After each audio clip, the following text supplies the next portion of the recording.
Hello and welcome to Stephen University, the 158th most popular podcast in the TV and film section of Apple Podcasts, Moldova. Moldova. Hey. Thank you, Moldova. Thank you, Moldova. Again, Boom. same as last time. Very grateful to the people of Moldova for downloading our podcast, but I will also add, can't tell if that's our popularity or just the standards being a little lower in Moldova. Maybe less downloads all round. But presumably they've got access to everything. Standards are the same everywhere. But if there's less overall interest in podcasts, it wouldn't take as big of a bump to get you into the list, you know? Yeah, that's fair. But I'll take it. 158. I'll take it.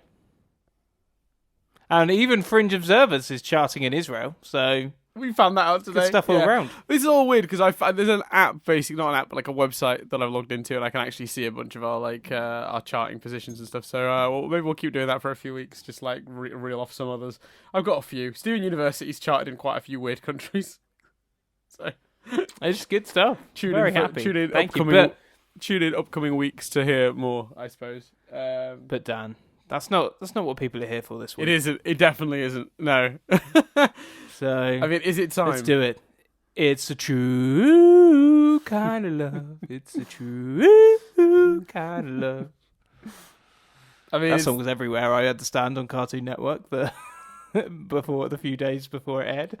Oh, like when they were doing every Stephen ever in the build-up, like to every commercial break before was that. Like it was, and I literally, there was a point of it where I was just like, I don't understand how this is like this is preaching to the choir. Like no one's tuning into Cartoon Network being like, oh, the movie, yeah, that exists. Like, oh, now I'm finding out about it. Like you're either in or you're not. Like, do you know what I mean? Like it was a weird thing. But I suppose, you know, what else are you gonna do with the time? Like, you know. Well, give me your headline thoughts, Daniel. What did you think? Yeah. Yeah, obviously. No, give me your headline thoughts on A Single Pale Rose. Let's revisit that. Okay, cool. I think it's a really powerful episode. I think the twist is, half the community saw it coming, but no kidding. Yeah, it's an interesting one because I think, right. So I suppose we'll get the. I want to get the elephant in the room out of the way first because it dominated the chat in our Discord unintentionally. And I think it created the impression I liked the movie less than I did. Does that make sense? Because I think it's always interesting that saying you liked something is not discussion worthy because everyone just goes, yeah, me too. Like, do you know what I mean? Whereas it's always more interesting when people have differing opinions about something. So there's an element of the movie that I very strongly didn't like. So I guess we quickly get that out of the way because I don't want it to dominate the rest of the conversation. Does that make sense? Yeah, so I was pulling down the blind because it was a bit warm. Yes, it does, and also I think it's worth stating that we're gonna, we don't know when season 6 coming, so we're gonna drag this out a little. The deep dive, the Easter eggs, the observations, did you spot in this scene this happened? That's all happening over the next few weeks. This is overview thoughts. Yes, well, it's overview thoughts and anything we did happen to notice in this screening, presumably. But there is a behind the scenes documentary due as well in the next sort of 10 days. We'll have that to dissect and look at and see how it all came together. But okay, let's just get to my my overall headline thoughts is I like this movie very much. Let's find out why you hate it. Go on. Do not do that, please. That's been the problem on the Discord is that it's been overshadowing everything else. It's all anyone's interested in talking about. Not all anyone's interested in talking about. That sounds really arrogant. I just mean like it's. I don't think that's just you though. You've not led that. Other people have chimed in on their opinions. It's not like everyone's gone, oh, Dan, and like hounded you specifically. Sure, I think but it's a discussion. It's coming up very regularly. To the point where someone was like, oh, I was really excited after I saw the movie, and then I looked at the Discord, and it was like then they put like a sad face, and I was like, oh, okay. So like I've accidentally created a negative vibe, which I didn't intend to do. So I'm not going to let that happen here, but I will hit you with the overall headline, which is that I think this movie is in so many ways phenomenal piece of work, from the music to the voice acting to so many of the choices made are just incredible, and particularly I want to highlight, and we'll go into depth a little later, but the character of Spinell, the backstory for Spinell, the way it's executed, the voice work from Sarah Stiles. Honestly, one of the best characters the show has ever had. Full stop. We'll come back to it though. The criticism that I have levied, and I think as well, what's not helped is that on the night I was obviously, all being like, you can convey tone in a podcast that you can't convey in a text, and I think things I was saying came across harsher than I meant them. But one of the things I said was that essentially that this movie was like McDonald's, which is that you enjoy it while you're eating it, but ultimately it's a hollow sort of meal, and you'll be hungry again 2 hours later. Which the reason Wow. because the reason I say that is because very little actually happens for any of our characters in this movie. Let me clarify. My big criticism is that the movie, the first act, a lot of it is recapping for new audiences. So a huge portion of it is retelling the story of the backstory of the Diamonds and Rose, and then it's the backstory of each of our individual characters. I mean, the opening song we thought would be catching us up on the 2 years that have gone by was not about that. It was about catching us up on the characters. And then the middle act is about all the characters reliving the character arcs they've already gone through in the show. And I'm just like, not only are we recapping the mythology and then recapping the story of Stephen, as it were, and all the characters, but now we're going to forcibly relive all those character arcs as well, right up until the start of the third act, which is when stuff starts to get much better, because that's when it becomes its own story. I honestly felt that the movie should have been more focused on telling its own story and less worried about new audiences, because I loved the new stuff we got in this movie so much, and the criticism comes from a place of love. That's what I really want to express, because I love Spinell so much as a character. I love that situation so much. I think it's really clever, and I think she's great. And every minute spent reintroducing me to a concept I'm already familiar with is minutes taken away from time with that story and expanding and exploring that story, which I do feel in places is slightly rushed, particularly some of Spinell's turns, sort of her character turns. A couple of them feel a little bit Yellow and Blue Diamond from Change Your Mind. Like Steven says one or two sentences and suddenly she changes her mind without that much actual evidence to see why she would change her mind. It's and I feel like more time given to it might have allowed us to sort of bring her round rather than snap, she's different. So the what I'm getting at ultimately is that, like, I suspect what may have happened is that at the early development stages of this movie, the Crooniverse did not know if this was going to be theatrical or not, and that's on Cartoon Well, I was going to Network. say and we will get to my view, but what makes you so convinced it was deliberately being aimed at new audiences?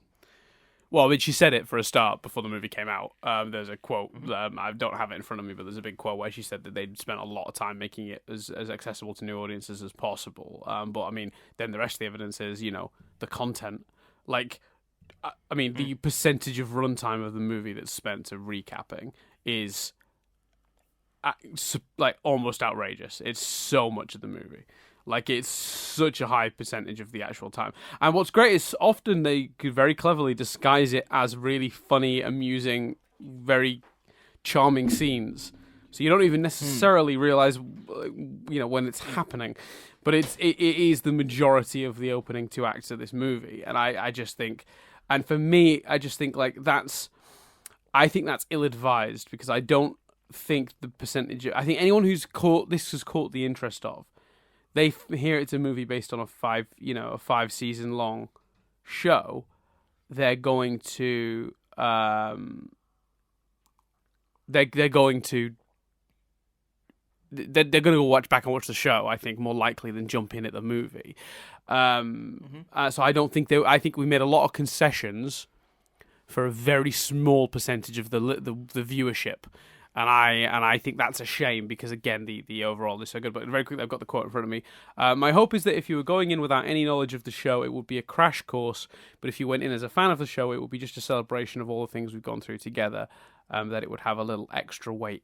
I think there's a truth to that it is sort of a celebration of the show, but I was not sold on that. I was sold on a Steven Universe movie and the opportunity for Rebecca Sugar to tell a story in an hour and a half. I didn't get that. She got to tell a 40, maybe 50-minute story, with the rest of it being concessions for that audience. So that's that. Blah. Word vomit. There it is. That's the criticism. Let's dissect, because it's relevant to how I felt as well. So I think it's my headline thought in one sentence is I think it's an incredibly beautifully crafted and joyous gift to the fans. It wasn't necessarily promoted as that, and circumstance as well dictates that you automatically, because for the first 10 minutes it's just fucking joyous to be in the world again and to be having content and to know you've got a movie ahead of you in a world where season 6 hasn't even been officially confirmed yet. Correct. You're going, it's great, but imagine if that was stretched over a whole season. Imagine if that was season 6. No other show has that, because you know, if it's a movie that's airing, Only Fools and Horses aired an hour and a half Christmas special before season 7. It's just a gift. It's just joyous, because you go, okay, cool, and now we're into season 7. If season 6 was airing next week, you'd be like, okay, but it's got all this added pressure from all the external stuff. I didn't personally. I definitely ran into similar issues with the storyline. I didn't necessarily, watching it, view it as recap. I just went, this is an odd storyline to be doing, for two reasons. One, you need to know the show to really appreciate this. Like, for a movie to be accessible and stand out on its own, it can't depend on back knowledge or them attempting to give you back knowledge of 5 seasons worth of character development. Resetting the characters and the joy being, seeing Pearl be a servant to Greg is interesting for all manner of reasons that are lost on you if you're coming in on that. Yes. So I was like, this is a bizarre choice to me for what we've been informed this movie is. Well, it's a bizarre choice when combined with how much time they spent making concessions for new audience members to then essentially throw them under the bus with stuff that's only more weighted with the context of the show. Yeah, but I viewed it more from that perspective than necessarily. I'm not saying you're wrong to view it as recapping, but my personal interpretation watching it. And the other difficulty I had with that is I don't think, when I think Garnet was the one I really noticed, when she's like, truth, and Stephen, when he's like, I've changed, I'm like, you can't.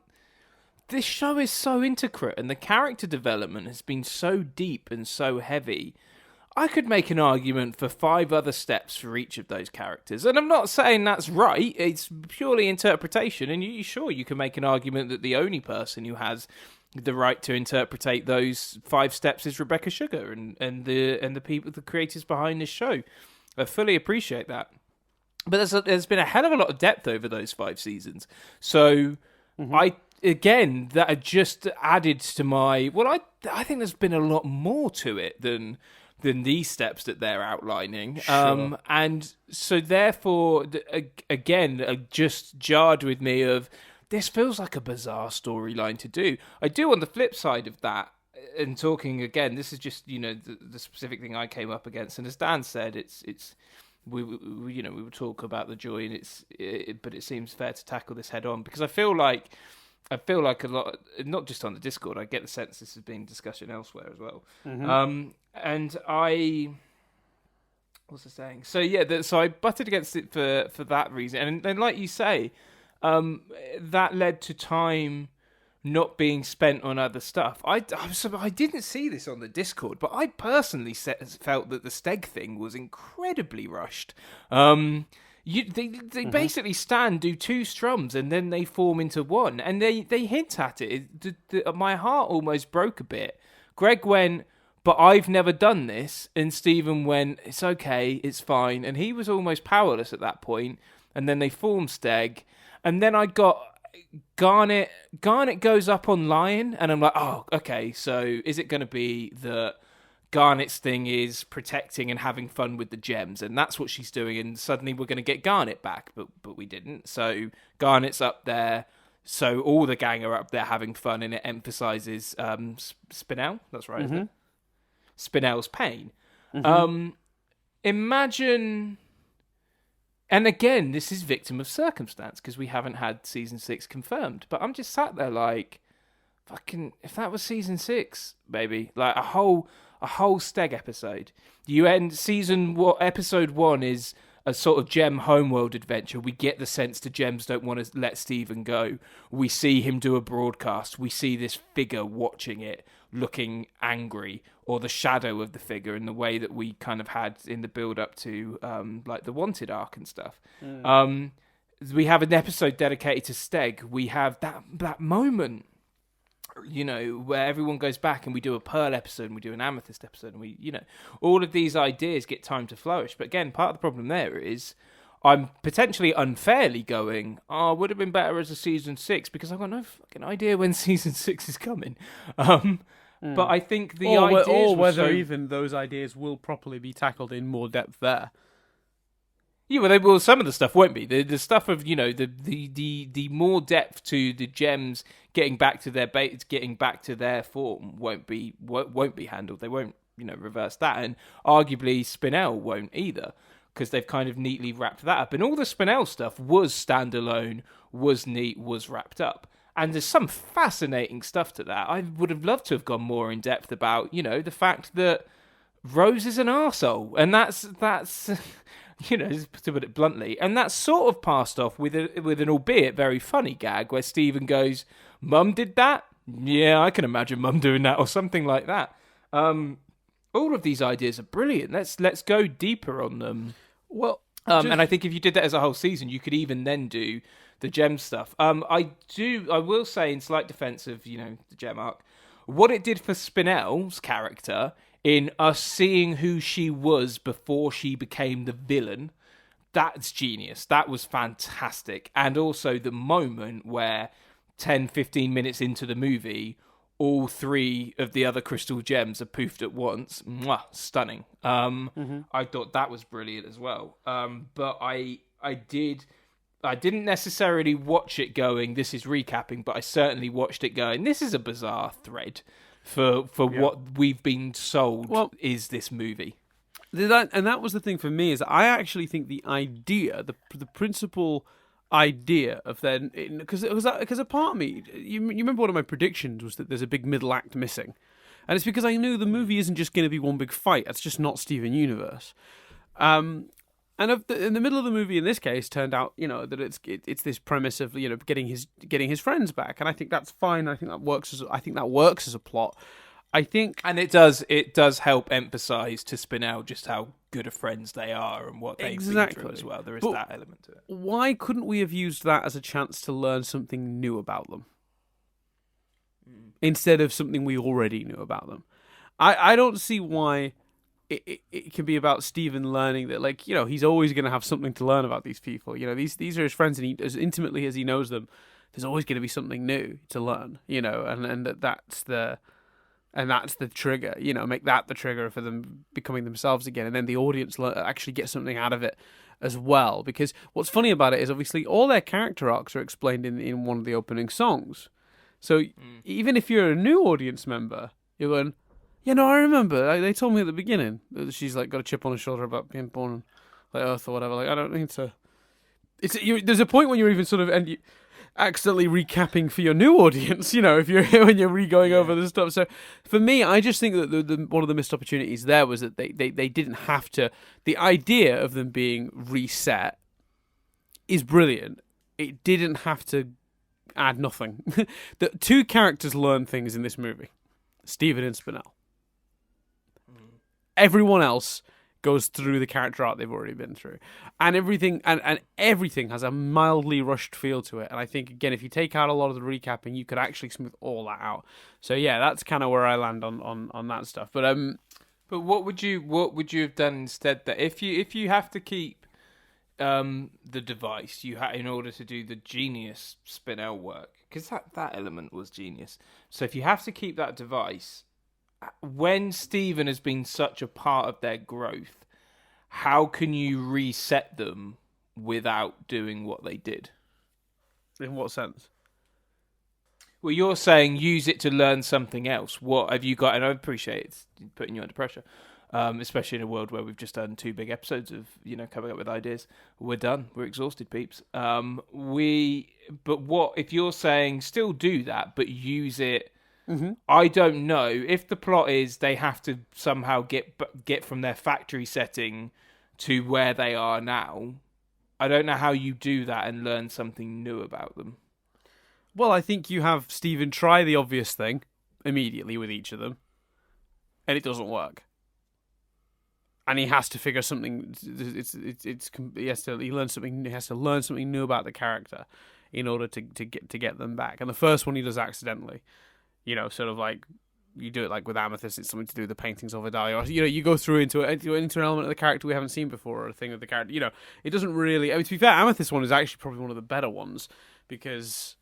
While we don't learn anything new about her, I think it's actually executed pretty well. Like going back to visit the kindergarten and Vidalia's house. I think the reason Amethyst is one of the better ones is because we've never really seen her in that fresh newborn state before. Yes, and it's a lot of fun to explore.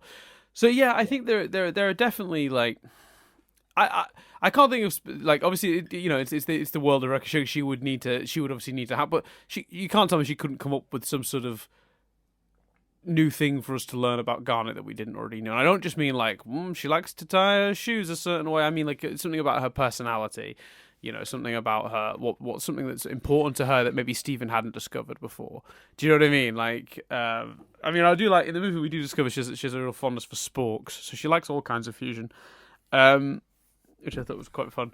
As a little background gag. It's a great shot. It just cuts back to the part and she's just playing with a spork. It's beautiful. It's so well done. So yeah, but again, even with a bit more time, you get to do that because I suppose you're right. The only way you do that is if you first do Steven tries the obvious thing, and it doesn't. Which work. Would still then take time. Which is why I think in the main, like I say, if this had been a season, because it feels like an amazing epilogue. It feels like a beautiful epilogue, and I just think, give me a season because I appreciate, especially when they're in the for other reasons. But I remember a John Sullivan quote, and this is probably I don't know how big what's it called, the Venn diagram. Don't know how big the Venn diagram between people that have watched all of Steven Universe and all of Only Fools and Horses is. But John Sullivan, I've read a quote or something from him where he basically said that from season 6 onwards, every season ended in a way that could be the end of the whole thing. Because, they didn't know they could get the actors back, whatever. So one ended with a wedding, one ended with a baby, and then you had specials that all, in their own way, could have been seen as the very end. Mm-hmm.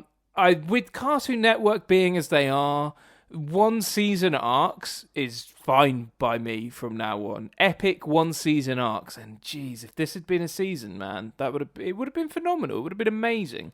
Mm. Yeah, I mean, but again though, that I hate to sort of attribute your feelings to my explanation, but again, do you not think if we'd spent a little less time going over stuff we already knew, we could have put more time into those things? They might have felt less rush. Do you not think that's a possibility? But I wouldn't necessarily say your that backs up from my feelings on it. Bizarre storyline choice. If you don't have that storyline choice, you potentially got more time to do Steg, Spinel, and all the rest of it. But why would you? But there'd be no need to do Steg if you don't have that storyline. Well, exactly, and you also wouldn't get the Spinel side of that storyline, which I thought was genius. So I don't know what the answer is.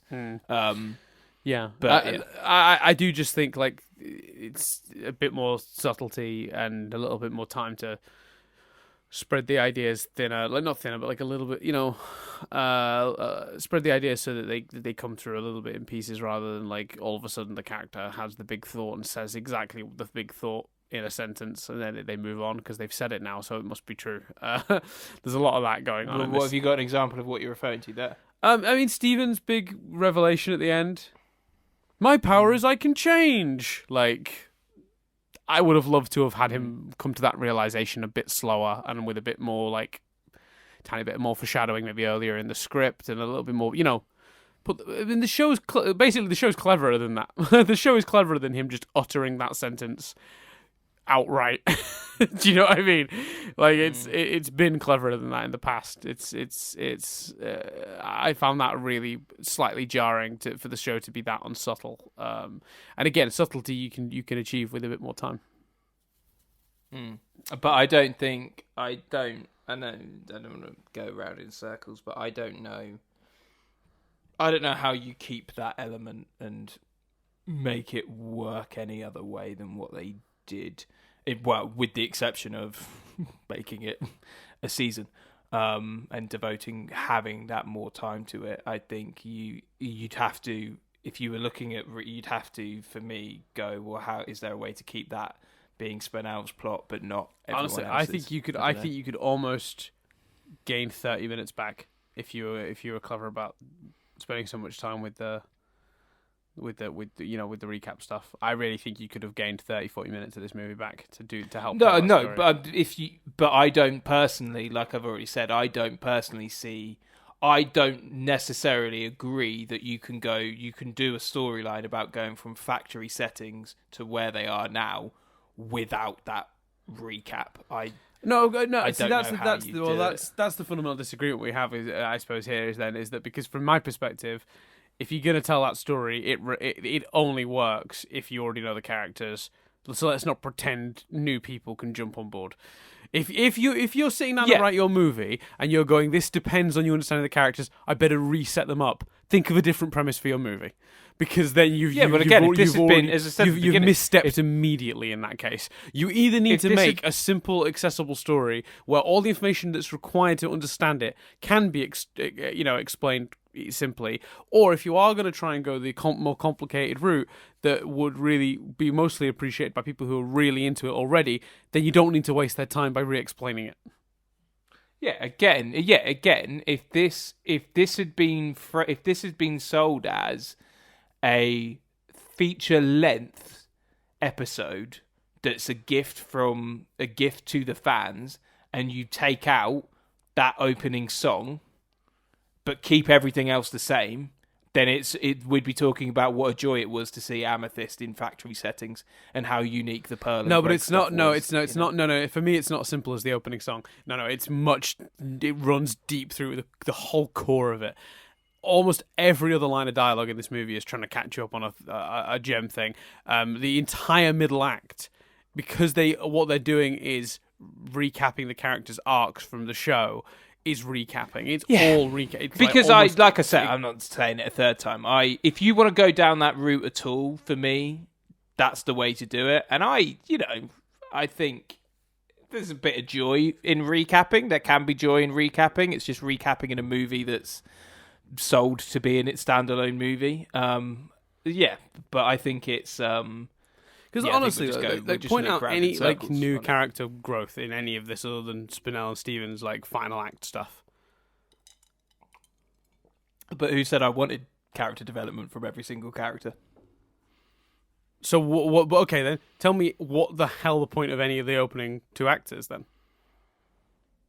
I think you can, if done differently. And again, we don't disagree on the issue. I don't think we don't disagree at all on the things we ran up against being that storyline. No, but I think if that's a big issue, you get rid of. The big difference here is you were like, well, you cut the opening song. No, for me, it's much, much deeper than the opening song. It runs through every element of every scene and choice that this movie makes up until the sort of middle towards the end of the second act. Yeah, and I get that, but I'm saying if you want to get rid of that problem, you have to get rid of that device, and that's that part of the story, because I don't see any other way of doing that. I don't agree. That. I don't agree. Yeah, I know. Yeah. And that's fine. But I think if you and to be honest with you, did it jar against me so much that I would take away the Spinell side of that story? No, I just think it should have been sold differently if that's the case. Because I, as a fan, got all of that and got something from it, and it's just fun to see them in factory settings. Did you not think? So Did you not think like I knew that we were in not trouble, but I knew there was a problem straight away when the song "Here We Are in the Future" didn't do anything to tell us about where we are in the time skip now, what where the world is up to, but instead told us about everything that happened between season 1 and 5. yeah, definitely. And I think my other issue with that is it. Despite when he says the world's always going to need me, I'm like, okay, right, the future, cool. But then to go back to Happy Ever After's back. Well, no, we've established that happy don't end on a note of Happy Ever After again. Like, this is where we started. Like, Yeah.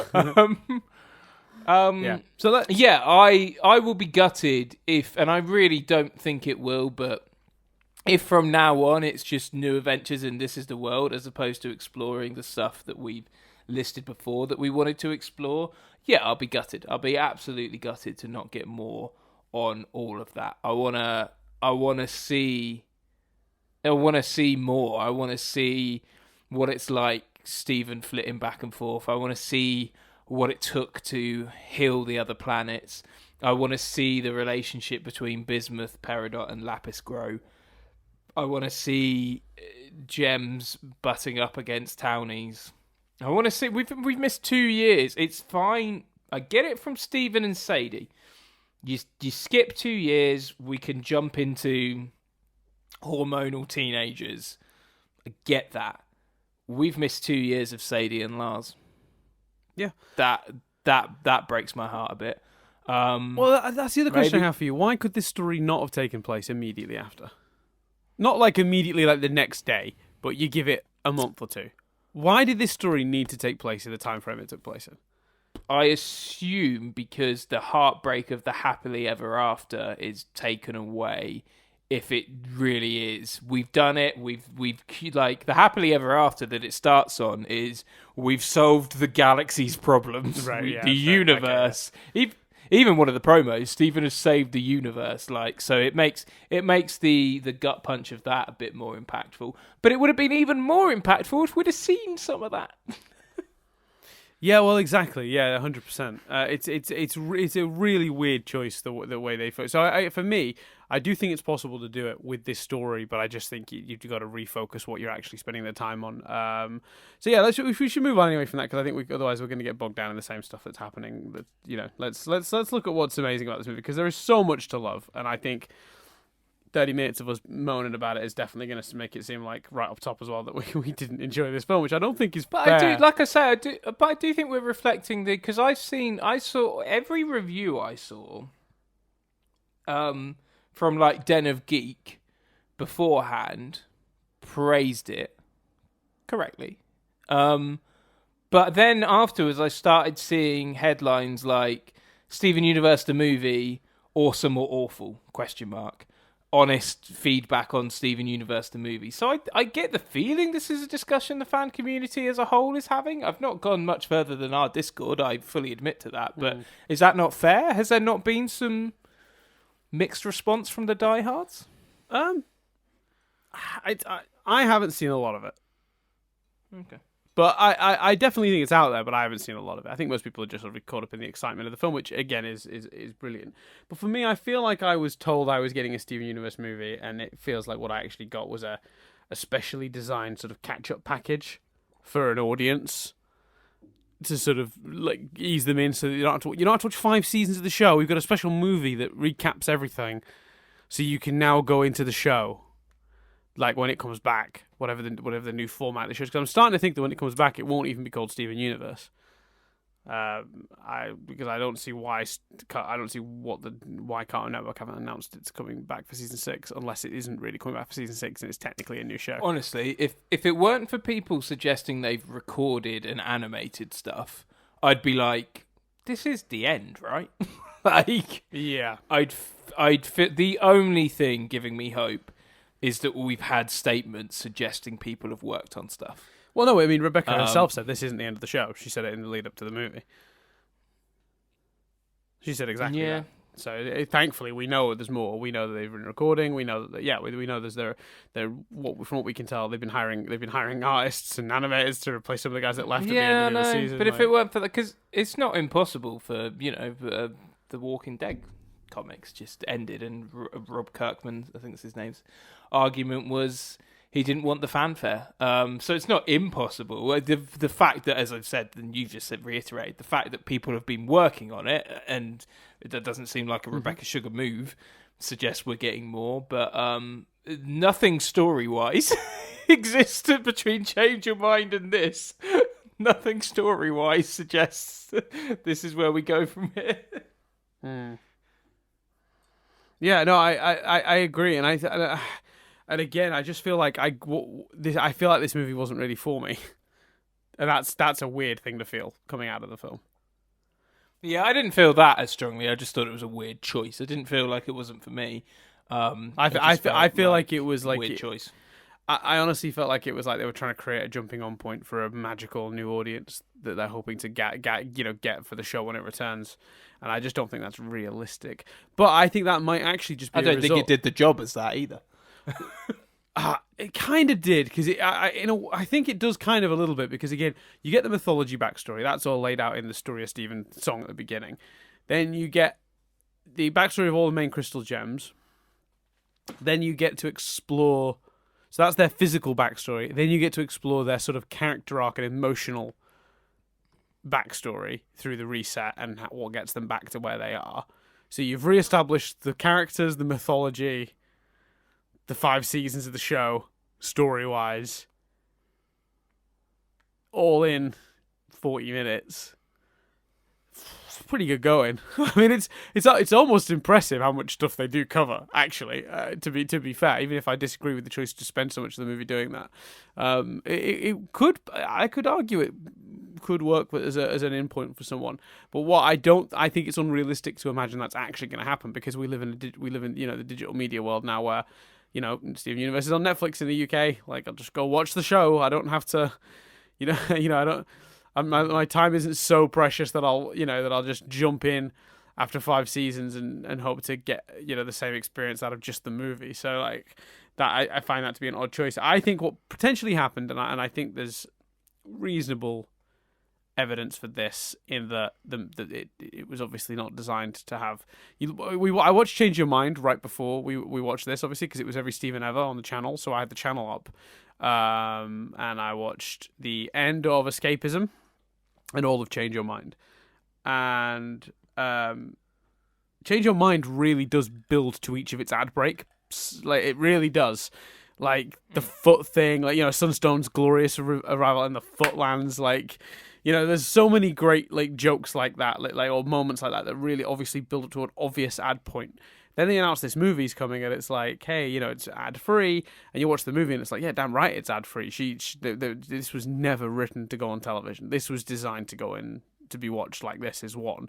And if you'd have thrown ads in there, you'd have broken it up horribly, and it would have been a real. It still could have been a TV movie, though. I think I completely agree. It was designed to be seen as one. I don't think that necessarily means they were intending for a cinema release. Yeah, I think that's exactly what that means, because I think if you're doing a TV movie, you're still working at ad breaks then, because it's going on TV, and TV's only profitability is through ads. That's the only way it makes money. If you don't put ads in the middle of it, you don't make money. And I think what happened is they bottled out of that at some point in early to mid development of the film, and then they had a story laid out, and they were all happy with it, and they went forward, maybe with a slightly lower budget than they were hoping for when they were going theatrical, but the story stayed the same, and therefore the concession you make as Cartoon Network, if you make that not last minute, but like that early direction change of actually we're probably not going to put this in cinemas, Rebecca's like, well, I've designed a story that doesn't have act breaks here, you're going to have to air this as one at least the first time, and the Cartoon Network have had to go, yeah, okay, that makes sense, so I think that's how it's played out, because otherwise I don't know why you would make those choices to that, because here's the thing, if you were putting it in the cinema, if I'd seen this in a theatre this week, I'd have a very different opinion of it, because I'd be like, of course she had to do the initiative. That is a new audience. you've moved to a new medium now. You will have a new audience. You are going to have to do your utmost to get those people on board. It's the only way it's going to work. The only way. Do you think it was epic enough for cinema? I think it would have been epic if they'd have made the decision later in the game, but I feel like they made it right as they were starting to maybe board the story like out, and like so it was like too late in production to change it because you've already redesigned everything and you've settled on your story already, and they're starting to like record voice work and stuff. But I think had it been a theatrical release, it would have been, you could scale up what this is 100%. And it did feel very theatrical in places. Like seeing Beach City destroyed is a pretty big, wasn't nothing. Yeah. Oh yeah, absolutely. No. So yeah, I'm fairly convinced this was the at least the initial conceit was theatrical, and then it shifted later on. Because otherwise, I honestly, because I'm just thinking about it from the perspective of storytelling, and I just don't see why you would do it that way for any other reason. I really don't, and I trust Rebecca's judgment on these things, and I think that's how we ended up where we are. But let's move on, because we're now 40 minutes in, and that's all we talked about. It's exactly what happened in the Discord and what I did not want to happen here. Let's talk about all the stuff that's awesome in this movie, because there is so much stuff that's great in this film. Let's be excited about it for a minute at least. No, Dan, you've crushed my spirit with your negativity. Thank you. The opening, holy hell, the Disney homage. You filled me up on McDonald's, and now you're expecting me to go to the Ritz. And eat some vegetables. I'm trying to feed you single pale rose, and you're just like, I don't want broccoli. Give me a hamburger. Give me the movie. You'd have been better with. Now I'm trying to feed you steak, because Yeah. So. Yeah, those opening titles, man. The old school sort of 40s, 50s Disney vibes to that. Oh yeah, that was brilliant. Holy shit, that was great. Like, what a brilliant way to open this movie. Like, just, even though the song is sort of doing some recapping about, like, Steven's character, like, it's glorious. I was on board with that totally, because I was like, of all the ways you could do that, that's the best. Yes, please. Like, yeah, but also having end credits opening at the beginning, it all made it feel like a sense of occasion. I thought that was beautiful, and so much of this was beautiful. Garnet's fusion was stunning. Mm-hmm. I thought that was so beautifully shot with wonder and love. So many sequences. Steg, let's do some Steg chat. The visuals of the Steg sequence were amazing. I do think we lost some story of the Greg of it all, and I do think the actual physical fusion happened incredibly quickly, especially given how weak Steven was at the time. But I still loved Steg. I thought Steg's such a glorious character. Well, first from a design perspective, I believe he's borrowed heavily from an anime character. I think JoJo. I'm gonna have to look that up now. Joe's like JoJo's Bizarre Adventure. Yeah, it looks like it's one of the characters from JoJo. JoJo's Bizarre Adventure. I don't watch that anime, so I'm just gonna go ahead and say yes, it's that. That's what people have told me it is. I'm going with it. From a design perspective, it's another anime reference, which is awesome. But I think what I love most, and this is actually, I'm gonna credit the person who I'm kind of borrowing the phrasing, I think, on this observation. I kind of felt it myself, but didn't articulate it quite as well. I think this is Cram on the Discord. Sort of said it's wonderful that, Steven's such an uplifting character, and so is Greg. They're both constantly being uplifting for the rest of the group. So when you fuse them, combined with Steven's floating powers, he has the power to literally uplift other people with him. Mm. That's such a great way to look at it and phrase it. I thought that was a really 10 points to Cram for phrasing it that way, because that is 100% what I love about it. And the song is great. Like, and Ted Leo did a wonderful job voicing the character. And I'll be honest with you, I'm really glad. And this goes for all the fusions that happen in this movie, actually. I'm really glad the fusions weren't for battle. None of them. Not one. Alexandrite at the end was to help save the townies. Opal here was just like, because they were just in the moment together, part of helping Pearl learn to be independent together. I think there's, and Steg is obviously was there for a similar reason to help get Pearl back. Not because I remember when I first theorized. I'm gonna say Chris, you're not inceptioning me this week. When that theory first came out of my mouth, well, like, oh, it could be a Stephen Gregg fusion. I imagined. I remember having that, like, one of my nagging, like, but possibly I'm wrong, thoughts was, but what's that doing in a fight? I don't see the purpose for staying in a fight. And I remember I tried to justify it on one of the podcasts, and I said something like, maybe because he's not got Connie, that's why he has to form the fusion. And at that time I didn't know it was Steg.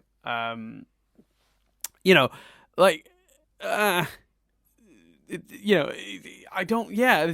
makes so much more sense to do it this way than the way I was going. Fusion shouldn't just be for battling.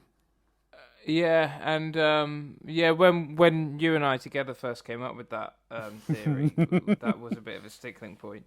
I loved that, but I do love as well. There was also that nod, like just at the moment, you as an audience member were thinking, there's some shit going down here, guys. You're doing a lot of gallivanting. They had Steg look at the injector and kind of go, oh fuck, like so they. I think they acknowledged it. I think it was also a really clever way to intertwine with Spinell and get her backstory out to them. But I will say, the song about "Nice to Meet Your New Friends" made it fairly clear what the story was going to be there. I think that were they not listening to the words she was singing? Like you could work out her backstory. Like surely, Other Friends. I want to get back to Other Friends a little bit later because I think that's one of my favorite moments of the whole movie. But we'll come back to that. I think you're right. Yeah. I think it's really clever actually. One thing I loved was putting quite a long timer on the injector. Was smart here because it allows the movie to feel like there was a pressure to do what they had to do, but it didn't feel ridiculous. It's for all this to have happened in the time span of a couple of hours.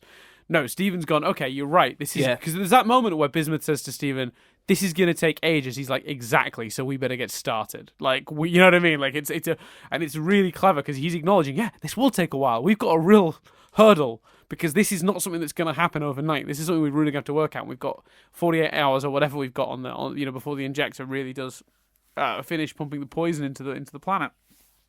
We've got a time frame here, but it wasn't such a sharp time frame that you couldn't understand why it was important to take a minute to get Pearl back. And they establish exactly why they need Pearl back too. Pearl does know Spinell.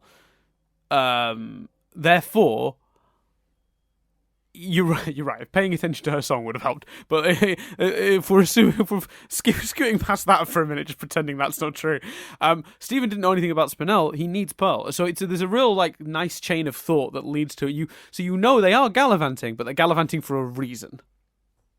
And they even justify why the concert is still happening. It's brilliant. It's so because they set it up two ways. They're like, oh, we're going to set up the shelters so people can be evacuated from the city, and it's like one of the shelters is the venue. You might as well still play the gig because that will actually attract more people, and therefore, and there's that brilliant joke as they're going in when she's like, ticket holder or evacuee. I rolled over at that. That was so funny. Honestly, the whole thing is intercut together beautifully. Like it really, which is why I think, without going down the rabbit hole, it's so hard to pull an element out because it's also intricate. There is a real flow to the narrative that it does feel A to B to C. Like there's everything. It's that South Park, the Matt Stone Trey Parker thing of it can't be then and then. It has to be because and therefore between your story beats. They have to organically lead to each other, and these definitely do 100%. Again, I think I wished for more nuance in those scenes, not for the scenes necessarily to be different. Does that make I don't need new scenes. I don't need a new story. I just wish this story had more time to breathe. So that's just to clarify.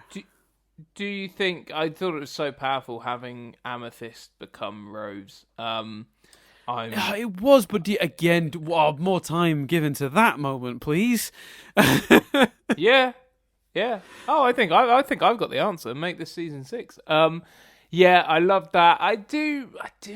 Again, it's that really. I didn't take what you just said and turn it into this whole thing again, and trust you to not do the same. But again, it's like there's so much more nuances to how Pearl became Pearl than, especially how, because the Pearl at the beginning of this movie is a different Pearl than the one we've seen. She's playing, she's having fun with Greg, whatever.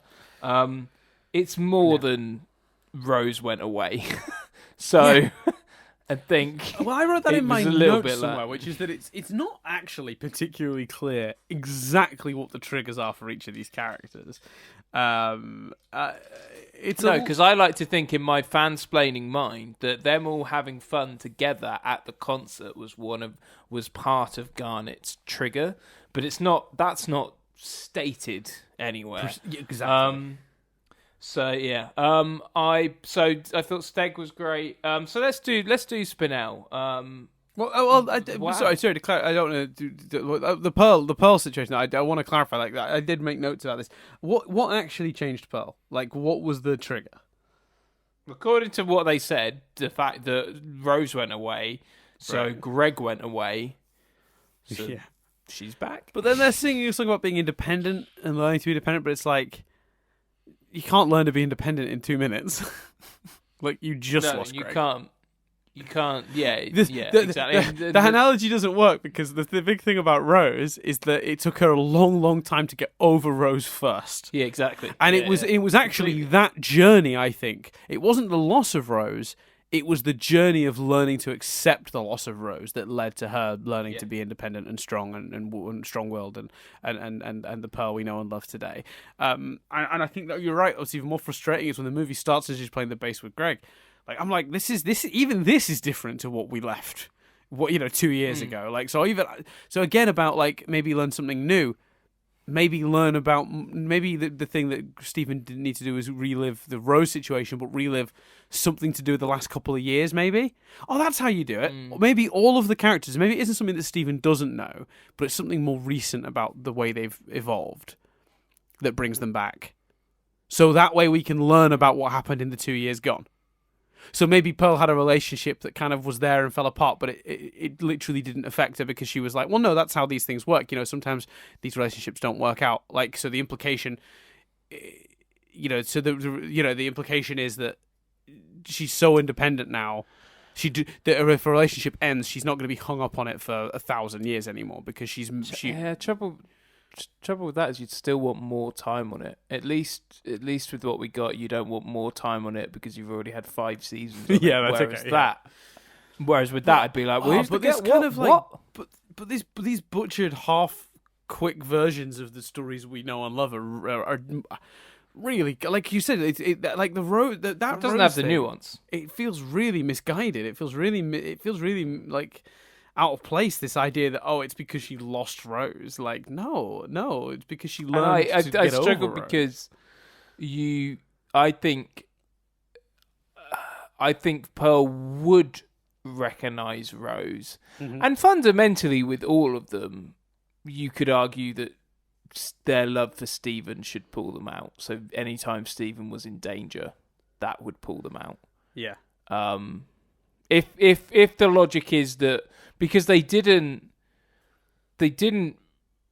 poof, they just got back to the form they were in before they were poofed. So the notion is it's all still in there. Yes. Those memories are in there. They're just buried deep and need to be brought to the surface. I live in a world where their love for Stephen should bring that to the surface. So, yeah, but I suppose you can't have the same thing happen for all three of them. Because then there's no story. No, but you have them like that, and they watch Stephen do some heroic shit, and over the course of it, they are suddenly finding out stuff about Stephen, and they're like, "This feels familiar." Yeah, maybe. So what do you think? The Amethyst equivalent to that? Then we talked about the Pearl. What do you think about the Amethyst? What do you think triggered Amethyst's return to herself?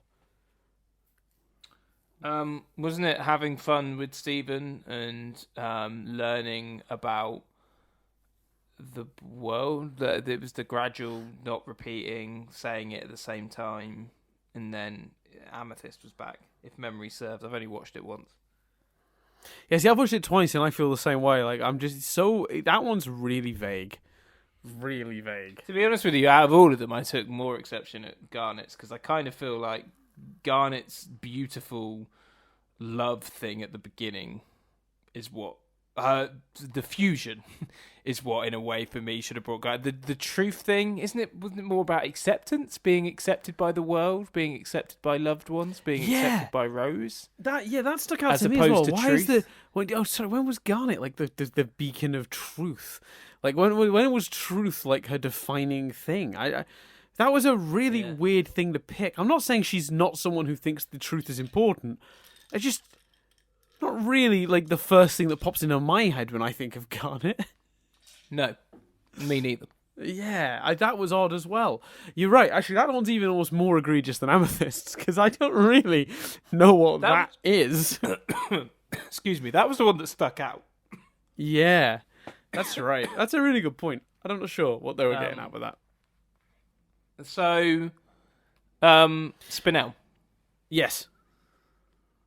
Rose is a bit of an arse, isn't she? Yeah, she's a monster. She's a monster, and I'm glad she was stopped. Like, her reign of tyranny came to an end. Like, she ultimately, I think what someone explained it to me, not explained it to me, but like sort of said on the Discord in response to my questioning that, and I think they actually kind of nailed it, which is that the issue is Rose/Pink grew up in the homeworld. People are worth different things, societal, like, and she only really learned to be a champion of the opposite side of that once she got to Earth, and once she spent time on Earth and learned a bit more about the world.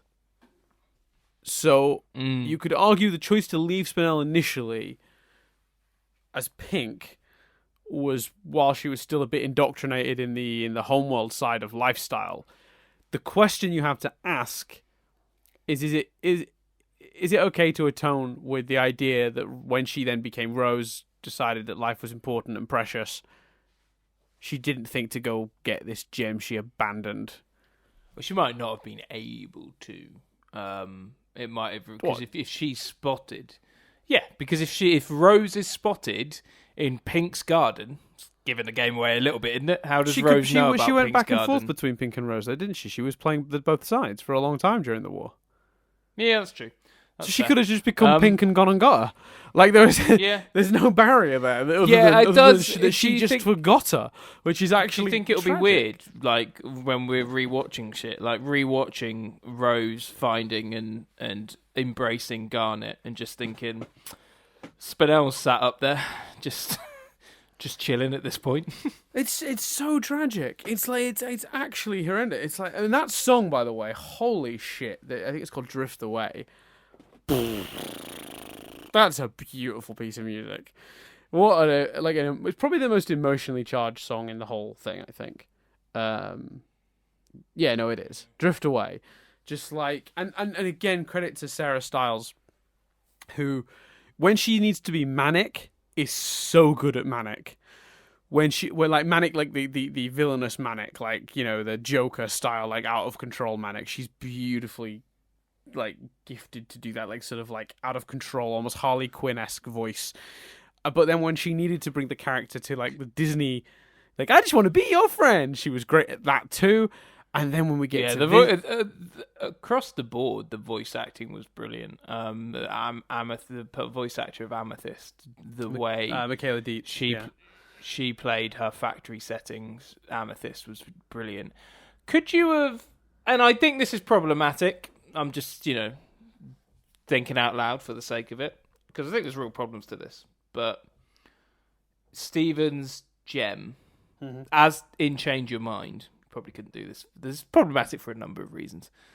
Steven's gem breaks away again, and Steven's gem reverts to Rose, and Rose apologizes or justifies or explained. What do you think to that? I think it's too clunky, and I think that opens up too many will we see Rose again doors. Yeah, I mean, the whole she's gone thing. is. And I also don't mind the arc of her becoming an RC war criminal, because I love that, because essentially the audience is following Stephen's arc. We start with idolizing Rose, and we gradually... I love the line where he's like, this is my story, finding out Mum's, atoning for Mum's crimes. It's not my fault. Like, I've been doing this all my life. I love that bit. I love that arc. Back to Spinell. Yeah, that performance was devastating as an arc. It's devastating. I think it made for a great villain. I think they wrapped it. I didn't. The thing we've always, and I in particular, have been really big on praising the show for this, is when they do something where you go, I didn't see that coming, but I should have done, because of course you do that. I felt that way at the end with the notion of Spinell going off with the diamonds and then reprising that song, but to her. Let us adore you. I thought that was beautiful. Yeah, it's incredible. It's just a perfect solution to the problem, because I think if you do this, because here's the thing, right? So a lot of people assumed Spinell was going to be a one-off villain, right?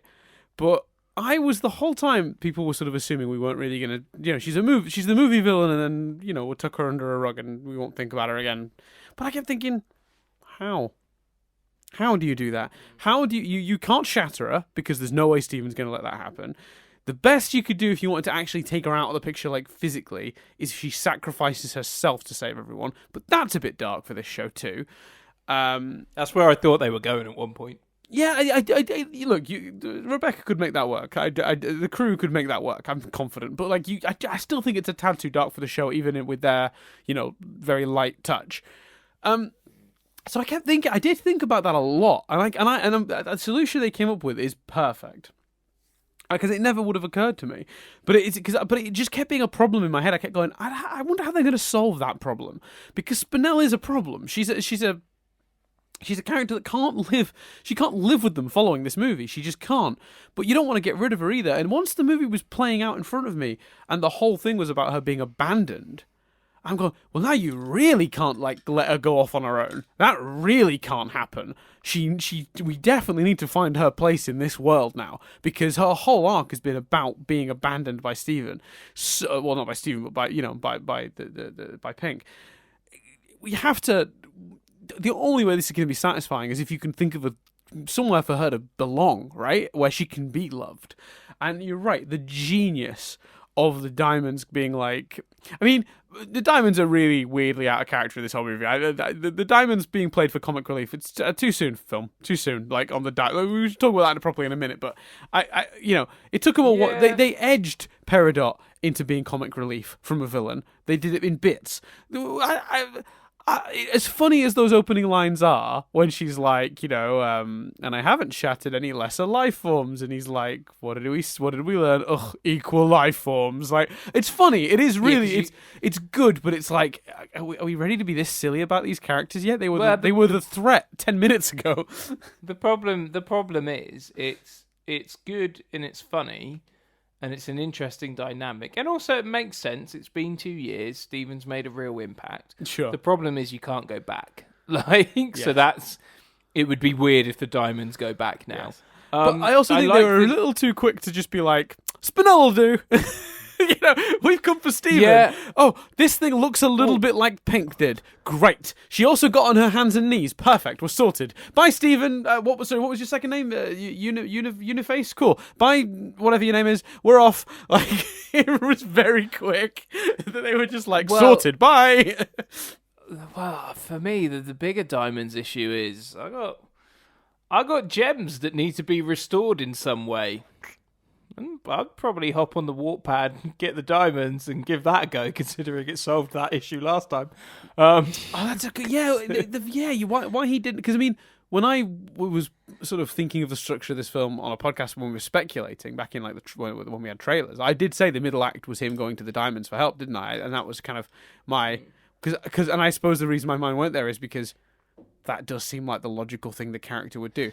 But I do love that when he's down and out and he hasn't got the crystal gems, he did look to Little Homeworld and go find the Temps, Oh yeah, it's much better, and you could make an argument. Well, that took all 4 of them. His gems buggered, so would that have worked? And I like My point on that is I like using Spinel to keep them busy. It means we can dip in and out of them a bit easier now. Yes. And hopefully avoid Deus Ex Diamond.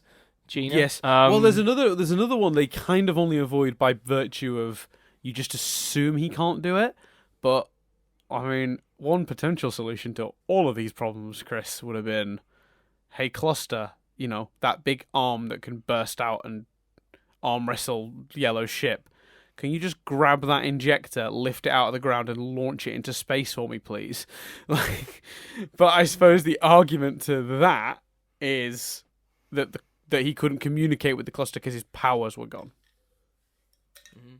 That's the argument. But they never say that, obviously. So they've found a way to get rid of the Cluster in 2 years, maybe. No, the Cluster's a living thing. They don't get rid of the Cluster. The Cluster's there now. That's the Cluster's home as much as it is theirs, surely. Yeah, but the Cluster might want to defuse and become independent again. Although probably not. Not when it's reached. You've got to assume the Cluster's still there. I think. I suppose you're right. Theoretically, the Cluster could be gone, but I think it would be. I think it'd be unlikely. I think that'd be a big thing to have changed. Yeah, I think the Cluster's happy. I think the thumbs up shows that the Cluster's, garnet levels of happy together fused. Yeah. I mean, the Cluster exists as the Cluster now, and the Cluster's content, and the Earth is Cluster's home, and the Cluster, fought to defend it. So I think there's an element of it'd be a bit of a shame almost from a character perspective for the Cluster to have gone off on a space adventure. Although, admittedly, the visual of that big ball of limbs all merged together with just an arm out the front, just zipping through space, that is an amusing image to me. Yeah, I think Spinel was great. Amazing. Yeah, I mean, I do want to talk about her song, her opening, her villain song, because I said in one of our podcasts that I really hope we get when we first talked about the voice actress playing her, I said I think I can envision her having a really good traditional Disney style villain song. Because you just don't get that anymore. You just don't get a good villain song, even in the remade Lion King. Because of the Nazi imagery in the original Lion King for Scar being toned down, you don't even get Scar's big villain song properly. You get like a sort of spoken word poetry version of it for about 30 seconds. Other Friends is, I think, one of the songs I've listened to the most since the movie aired. Like, it's so good. And it goes from she's singing to this like manic, like, the control she has of her voice at any one time, it feels like she's out of control, the character, but it's so controlled from Sarah Styles' end. It's beautifully sung. It's incredible. The emphasis she can put by letting her voice slightly get out from under her, but on purpose. She's doing it on purpose, but from the character's perspective, the character is out of control of how she sounds almost.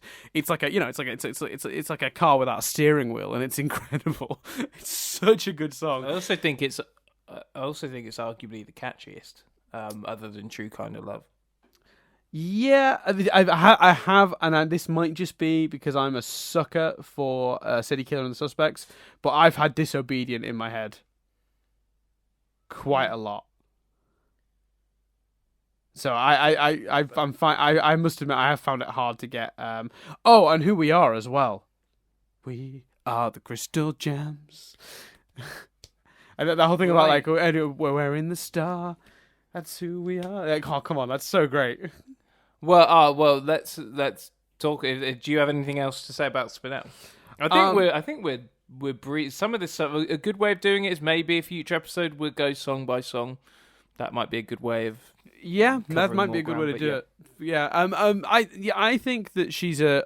I suppose we were talking about her ending. A lot of people have been going like, "Will we see her again?" Yes, I think we will. Will she be in most episodes? No. She will show up at the rate you would expect maybe the Diamonds to show up now, which is infrequently but occasionally. Yeah, I agree.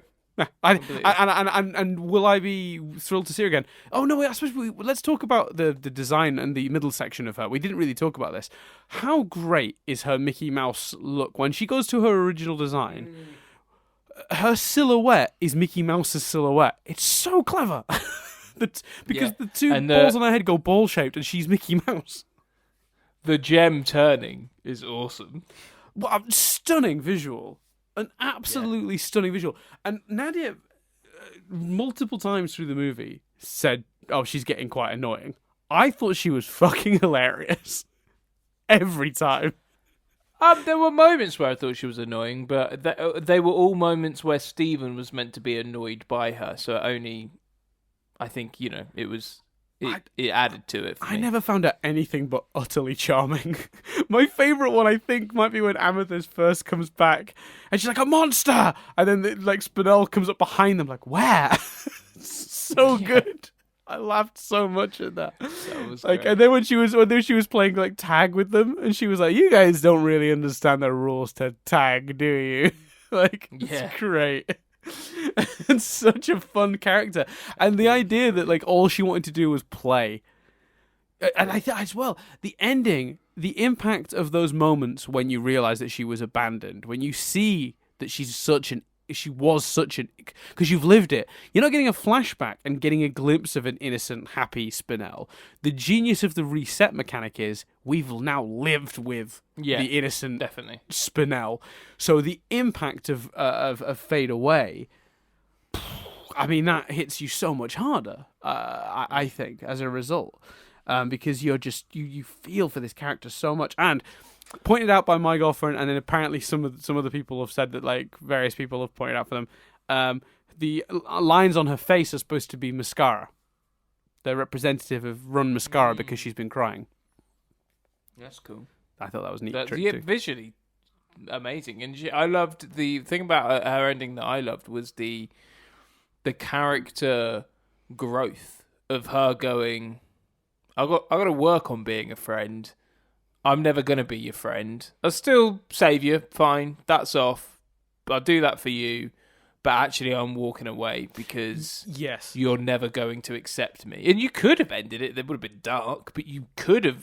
I bought into that enough that if they'd have ended it that way, with her going off to find a friend that would accept her, I would have brought that. You get the joyfulness of the diamonds, so that, and also beautifully resolves the idea of the diamonds living with them. So what we got was even better, but they did enough to make me believe in her character development. Yeah, 100%. And I think because what she says is it's not even it's something like it's something akin to, you know. It's something. She doesn't say that they can never be friends. She says something like, you know, this is like broken. I've done too much damage here. Like, you know, I'm going to have to work on myself before I'm going to be able to work on this. Like, it's really well done. It's very, very well done. And as well, giving her those weird sort of stretchy powers. Like, how many great visuals did this movie get out of that? Like, and the fight sequences. Like, you understand why she won those fights. It's awesome. Yeah, like that first one where she's like bouncing everywhere and her head's going one way but her arms are going the other. You know exactly why she kicked the crap out of all forged crystal gems.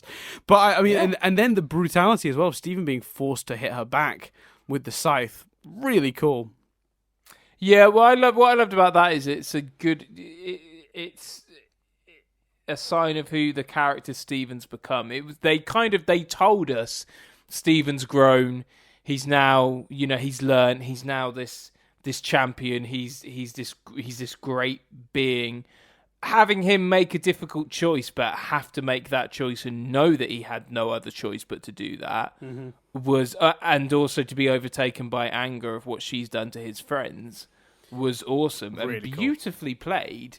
You don't have too much time to think about what he's just done because you then cut to that great visual of Stephen just staring at the 5 gems on the table like, Yeah, and they do a really good job actually before that fight scene of spending time they do a couple of really good things just to give you the hints that like Stephen's really come into his powers now, like in a way we haven't even seen, like the flower thing, which by the way is so much sweeter than I predicted it would be because obviously we didn't get the full scene.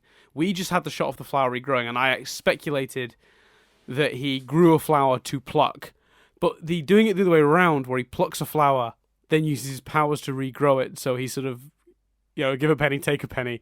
That's a beautiful notion. But what that also does is just really make us go, wow, his powers have come a long way. And then the other one that I really loved was when he's running with the gems after they've been to little home world. They're recreating that shot from the extended opening.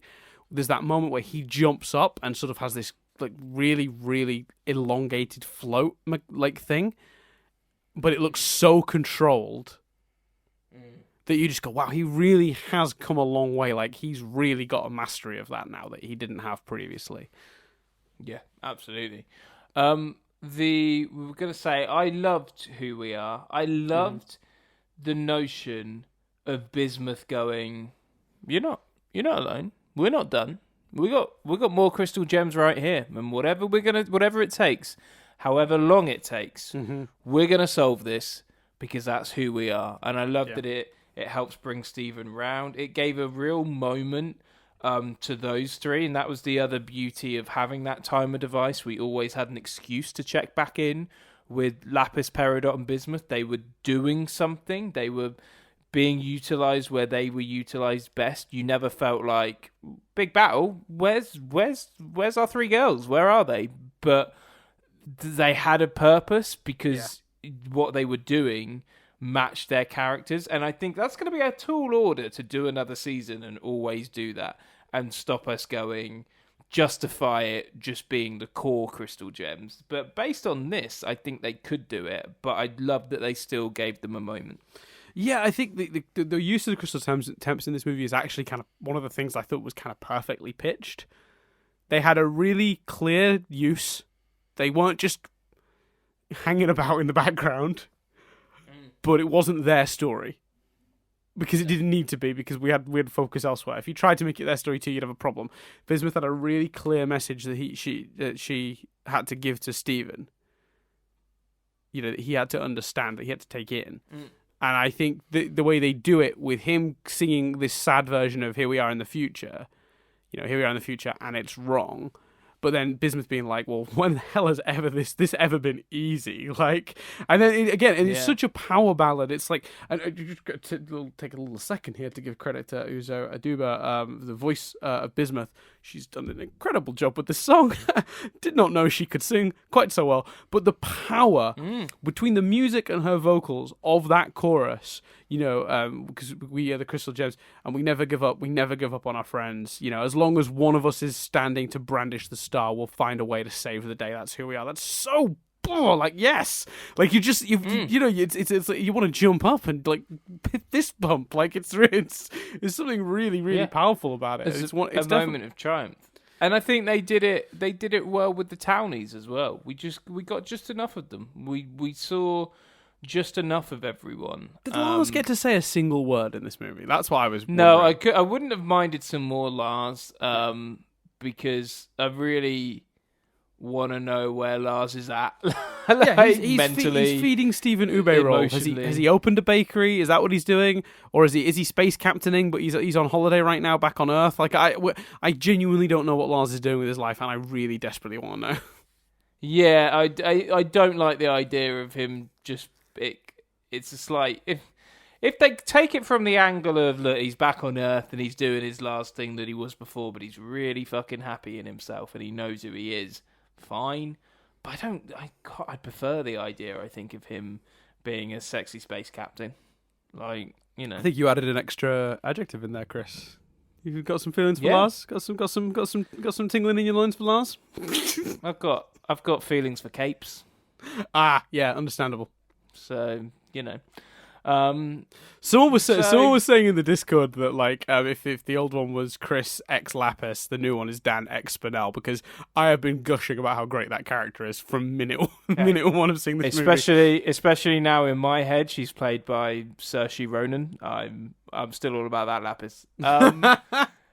I just think you can't be a space captain and not be sexy. It's more a reflection on my feelings for capes in that role, right? So a space captain to you what like a fireman is to some people. Name me an unsexy space captain, Dan. I mean the lead character of Final Space. I don't know that well enough. He's pretty unappealing. He's quite a douchebag. I did want more Lars, but it was still it was still Dewey working in the bakery, wasn't it? Yeah, in the Big Donut, yes, but I was wondering. Yeah. I don't think. I would never suggest Lars was going back to the Big Donut. I think that represents his old life. But I because he wanted to be a cook, didn't he? He wanted to be a baker. He had a secret weird passion for food that we. Yeah. So I like the idea that he's maybe opened his own bakery, and he's making food like the ube roll, which was so important to him in that episode, because I feel like that wouldn't feel like a step back. Yeah, that's nice. Does that make? I don't know if that's making sense at all. Like, no, you are.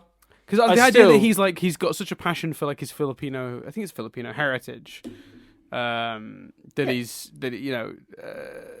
ube roll is like important to him, like as a symbolic of him maybe opening like a restaurant that just specifically does food from the Philippines. Like I think that's a really nice idea, and I don't feel like that would feel as much like a step backwards. It's a way to keep him on Earth, but not feel like we're going backwards. Otherwise, anything else you've got him doing on Earth is gonna feel like that. Well, they've got a really difficult job with him and Sadie, because either they're just friends and they're both fine with that, or they're already together now. Or they're already together. You cannot tell me that after all that character development, they've both flitted around each other. There's a moment right at the end where when it's all the problems are solved and everyone's happy, where the two of them are together, like friendly, like approached Stephen or whoever with like smiles on their faces, like it's during that fixing up of Homeworld montage. Oh, they come over to Stephen with Nanafoy. And like he high fives. Yeah, there's this really nice bit where there's a really nice bit where you have like Stephen and the crystal gems, then the temp gems, then the townies, then the group gets bigger and bigger, and I think it's in that, and I think there's another bit as well. You're right. You could maybe do it that every time he's been off being a captain, she's been there, and then she goes on tour. You could maybe do it that they've been circling each other for 2 years. Maybe. I don't know. I like the design-wise what they've done with Sadie. By the way, I think like she had green hair last time we saw her. Like the green hair has like grown out. Like essentially, like I mean, in 2 years it would have grown out more than that. But like that's really neat little attention to detail. Well, I also like the notion that they didn't overtly state this, but in my head, Sadie and the Killers are really like becoming a success, and like. I like the notion that most of Greg's time is managing Sadie and the Killers. Sadie Killers and the Suspects. Sorry. Yeah, that's a great notion in itself. But you're right. It's really interesting to see the way that will play out going forward. The other one that I thought was interesting was there's a really interesting moment when Amethyst is telling her story about. What became important to her on Earth. It's really early in the movie, and she does this whole thing about how what she's found value in is like staying on Earth and living with her, with her family, and we get this like visualization of her family. It's kind of almost like it's almost this sort of the Answer type visual of like the sort of shapes that represent the people that are her family, and it gets bigger every couple of seconds. It starts with just Stephen and the core crystal gems, then it includes the temps, then it includes like Carnelian and and Connie and Greg and like the whole gang of gems that now live in Little Homeworld. But I freeze framed that and desperately looked for Jasper.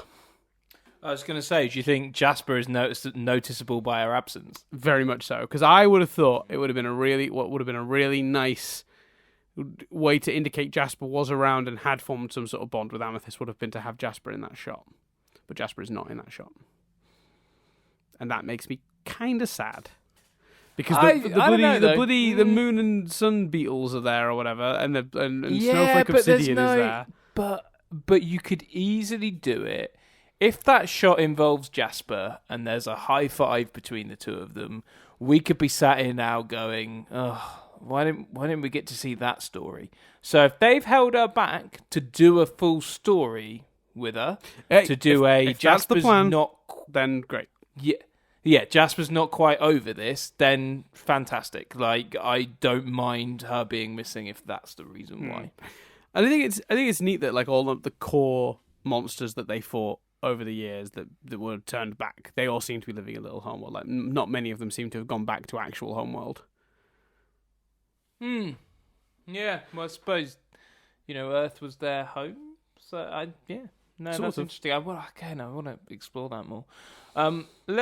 So I thought let's just talk broad strokes briefly about the music and the visuals. I thought both were stunning. Mm-hmm. I loved the songs. It really truly did feel like a musical, and it felt like we got little interlude songs, we got bigger songs, we got way more expositional songs than I was expecting. I can see why True Kinda Love was the lead for the promotion. It's really the only one you can actually pull out and not spoil any context. But I thought the music and you could feel that a lot of collaborators had been brought in to do the music as well. Different genres, different takes. I thought it was very, very impressive.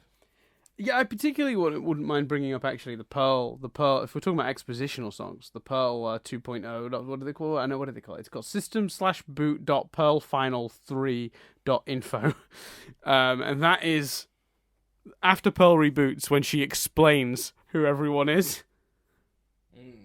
That song is so much fun, and it's probably my favorite example of the show taking a bunch of time to like do something. I'm like, I already know this. Because she's essentially just explaining Gem's societal roles. That's all she's really doing. This is what a ruby's for. This is what a sapphire's for. But it is so much fun, and it's so well done. And I want to compliment them on the visuals of when Amethyst reforms. Her just copying everything around her is a really neat visual thing. And Pearl pulls funny faces, and Amethyst copying them is so much fun. I love every minute of it. Like it's awesome. It's probably my favorite example of the expositional stuff because it is just so much fun. Particularly having the Greg universe of it all. That is that running joke of him being Greg universe was great. Amazing. I had a lot of fun with a lot of that stuff. Yes. I enjoyed seeing again the visuals. The visuals associated with Garnet fusing were just stunning. And I thought, again, the visual palette, the way it had so many different nods to different visual styles, but still felt cohesive, was amazing. My only slight criticism of that one, I think, and I found this quite... I was torn on this one, but the Isn't It Love song that plays when she refuses, and you get the two Garnets that are almost representing her two halves, and they come together. It is visually very good, but the song, Isn't It Love? To me, it is a slight pale imitation of something entirely new. I see what you're saying. That didn't because strike me at the time, it strikes a similar sort of visual aesthetic, going for something a bit more ethereal than a bit more grounded, something a bit more artistic maybe than something sort of based on in the reality of visuals, sort of going into the mind a bit more, the mindscape a bit more. And then even the song, which is a beautiful song, Isn't It Love, but it between the two of them I did just think like you're just redoing a thing I got to see better in The Answer. I think I didn't notice that because I was so taken by the visuals, because I was kind of like, well, what's going on here? And then the notion that that's what happens to the individual gems when fusing, Sure. That's what they see in their mind's eye, really took me somewhere and captured my attention. So I didn't notice anything. I'd have to listen to it. I love the idea that no matter what happens, those two would end up together. Like, reset or not, they still fell in love. That's adorable. Again, do you think the time was spent to justify them falling in love this time, though? No, exactly. You can assume that with anything I talk about in this. Everything in this movie could have been done with a bit more time. Almost everything, and that's the real shame of it, But yeah, I do love the idea that, like, if you reset both of them, they'd still come back together. They'd still find each other. Oh yeah, it's beautiful. And they'd still find each other specifically in the form of Garnet too, which I think that's important. If they just fallen in love but not quite realised they wanted to be fused, it wouldn't have felt anywhere near as powerful. But the idea that they reformed and became Garnet. And I also love that when they first become Garnet, Stephen almost forgets what's happening for a minute. And he's like, Garnet's back, it's all okay. She can tell me. Like, there was almost a moment of child Stephen coming back out of him, where for a brief minute he's like, "Oh, thank fuck! Like, dear Lord, okay, a grown up is here. I can. This is no longer on me." That slowly morphing him into child Stephen, which they did throughout the movie, was also brilliant. I thought that was done very well. I loved that notion. Did you find? I've listened to Zach Callison's solo stuff so much that I almost found it a little jarring that Stephen's voice is now closer to Zach's. Yeah. Especially doing the songs and stuff. Yeah. I expected him to be a bit like, that's who we are. I can't remember the tune, but like if he's singing True Kind of Love, it'd be like, it's a true we need it. Like I had deep cut Zach reference for my peeps, for my Zach fans. But yes, I even said that name wrong, I think. But yeah, so I found that slightly, but I think I'll get over that and it'll be fine. But there were a few moments where I was like, Zach? Oh yeah. Yeah, I mean it's weird. I think it's only weird because we have that knowledge, though. I think Zach's natural grown-up voice, this halfway version he's doing, because it isn't quite his voice still. It is still 1/3 Stephen. Does that make sense? He's made it much more himself. It's a brilliant performance, and you can't, that's... Yeah, he's found a really interesting balance between his own voice and Stephen's voice that's making Stephen sound like he's grown up naturally, and we complimented him in this when we interviewed him. I remember saying specifically in that interview that he's always been very good at aging up Stephen slowly, and here he's gotten the opportunity to make a bit of a jump with it, which has allowed him to sort of explore a whole new version of the voice. And I think it's great. I think it's really been really well done. I think he's and I think it's only jarring to us knowing his actual voice and singing voice so well from that album. Yeah, it probably wouldn't have been as jarring if I hadn't have got big into that album. So yeah, and not only would it not have been as jarring, you probably wouldn't have even noticed. You'd have been like, "Oh, that actually fits. That sounds really much like Stephen." But speaking of voices fitting, actually, sorry, we haven't really gone when we talked about Steg. I don't think I got to I think Ted Leo proved to be the perfect voice for that, by the way. I don't know if I said that. Yes, but without a doubt. Yeah, incredible. Let's see, what else is there? Let me quickly look at my notes, because I wrote so much stuff down. Let's talk about the chest, because everyone's gone on about this. It's so funny, because I noticed it on first viewing, and then it's like every couple of hours on either the Reddit or our Discord, someone goes, "Oh my god, guys, the chest is open," and I'm like that is my reaction when I first saw it, but like it's so funny to me that like people are discovering it staggered. So if for those who are unaware, the chest we've spent seasons debating what is in it. When Stephen went through Lion's Mane in the opening song, or second, no, not the very opening song, but the first song, the Happily Ever After song, he goes through Lion's Mane, and the chest in the background that we spent seasons wondering what's in there is now very visibly open, wide. Who knows? Maybe they're trolling us and they're like, it doesn't matter, and this is us saying it doesn't matter. It's already been opened and you saw it. It's happened off screen. Or that's them teasing us that we're going to get stories set in between these two stories. I'm trying to think of an example, but I can't. Again, if you were going to go out on a little bit of a limb and say you think this was written as a actual movie, mm-hmm. something like The Chest. When a show has to wrap up quickly, mm-hmm. and they go, "Oh yeah, this is this. Don't worry. Like, we're telling you to resolve the mystery, but yeah, fine." Mm-hmm. I mean, the chest being open. Oh yeah, the chest is open. Don't worry, it doesn't matter. It's cool. It's fine. But just so you know, tick that box. Here's the chest. I mean, you know what I mean? It just feels like this might be it. Okay, let's do this. A little bit to me. Maybe I'm wrong. I have a feeling that when the show does return, we are going to get stories from the missing years. I really hope we do. I hope they find a way to do it. I really, really do. And if one of those is what was in the chest, cool. It's not. I don't think it's in Rebecca's nature to do that kind of gotcha storytelling of like almost like trolling us. Like, hey, see, the chest didn't matter. That's really not her vibe. Like, there are so many showrunners that I'd be like, that's exactly what they're doing. They're giving us the middle finger. But that's what I'm saying. That's what I'm saying. Unless she felt it was done. Unless a lot of this and a lot of Change Your Mind feels like a show going, oh shit, we might not come back. Sure. I don't know about this. I don't think this feels like that. I feel like this very much feels like the opposite. I came out of this thinking like, oh, this is really them setting up the next era of the show. It literally ends on a happily ever after again. It sets up an era for a show if we get another season, but it also concludes it nicely. It works both ways. I'm not saying it doesn't set up exciting prospects. I think it absolutely does. Almost by virtue of the amount of recapping that I feel like it's like, here's your on-ramp, people, for the new thing that's coming. Yeah, I see what you're saying.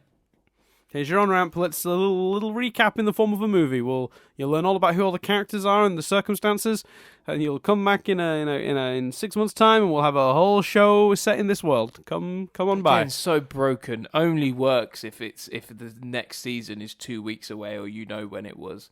I mean, who is that for?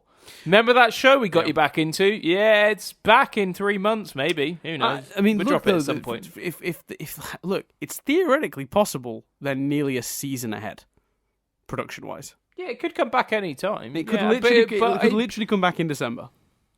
But again, mind-blowing marketing to not run a trailer at the end of this.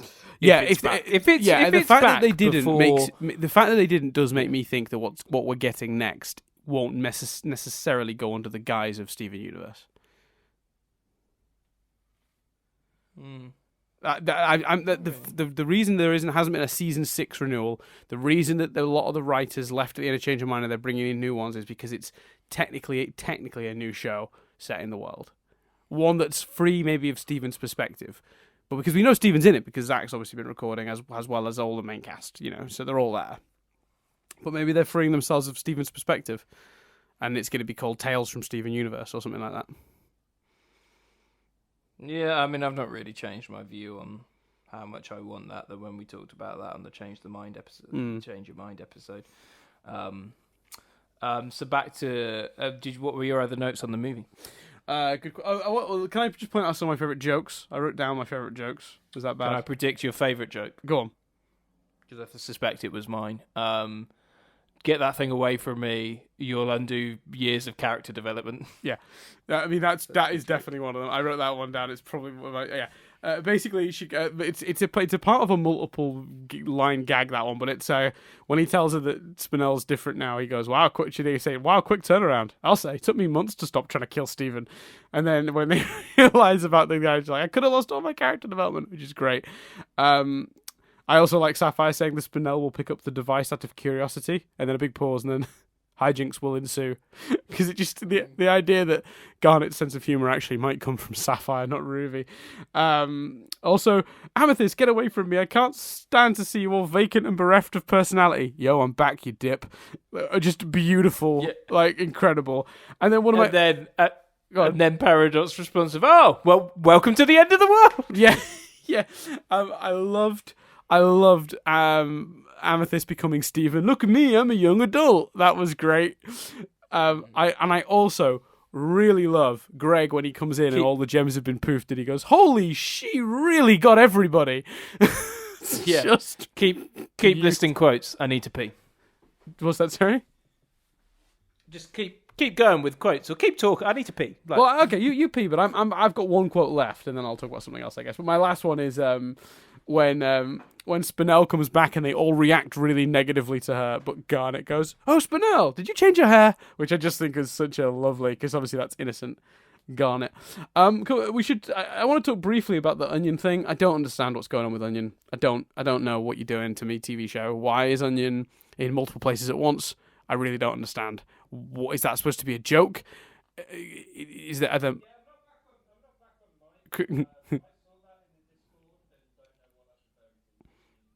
Oh, so Chris just asked me to explain because he's not on mic right now, but he does. So basically, in the shot where they're looking for Amethyst and they get on Lion and they go to loads of different places, Onion is in all of them, suggesting that somehow Onion is in multiple places at once. It's a funny gag, but at the expense of the logic of the world. So unless you're telling me there are multiple onions and there maybe have always been multiple onions, and that's been the gag and we've not known, I honestly don't know what the purpose of that was. Really, really weird. I'll send you a picture of it later, Chris. But he's in one of them. He's hanging out with one of the gems from Little Homeworld. In one of them, he's just in the big donut, like on the floor, like eating the donut, like just sat down. One of them, he's on the back of the roller coaster they show up on.